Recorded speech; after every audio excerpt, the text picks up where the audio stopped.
Hi friends, immunity Boost పెంచే అందరికీ నమస్తే ఫ్రెండ్స్. ఈరోజు ఎల్లుల్లిపాయ పచ్చడి తయారు చేయడం ఎలాగో మనం చూద్దాం.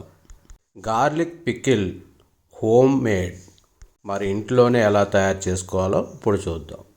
గార్లిక్ బిగ్ సైజ్ 5 అంటే ఎల్లుల్లిపాయలు బిగ్ సైజు 5 తీసుకోండి. నీటిలో నానబెట్టి ఇలా పాయలుగా తీసుకుంటే తొందరగా పొట్టు వచ్చేస్తుంది.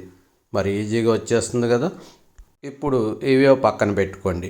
పికిల్కి కావాల్సిన సామాన్లు: ఎండుమిర్చి 4-5, ఆవాలు 4 స్పూన్లు, మెంతులు 2 స్పూన్లు దోరగా వేయించుకొని మిక్సీ పట్టుకొని పక్కన పెట్టుకోండి. ఈ పొడిలో పసుపు 1/2 స్పూను, జీలకర్ర పొడి 1 స్పూను మొత్తం మిక్సీ చేసి పక్కన పెట్టుకున్నాం. సాల్ట్ సరిపడినంత వేసుకొని స్టవ్ వెలిగించి కడాయి పెట్టి 5-6 స్పూన్లు పట్టింది. అలాగే నూనె వేడెక్కిన తర్వాత ఎండుమిర్చి అలాగే కరివేపాకు వేయించేసుకున్న తర్వాత వెల్లుల్లిపాయలు పచ్చి జస్ట్ ఒక్క నిమిషం మాత్రమే వేయించాలి, పచ్చిపోతుంది. ఎక్కువ వేయిస్తే మనకి హెల్త్ బెనిఫిట్స్ అన్నీ పోతాయి. ఇవన్నీ కలిపి ఇప్పుడు ఆవకాయ కలిపినట్టు కలిపేసుకోవడమే. తయారైపోయిందండి పచ్చడి. చాలా టేస్టీ.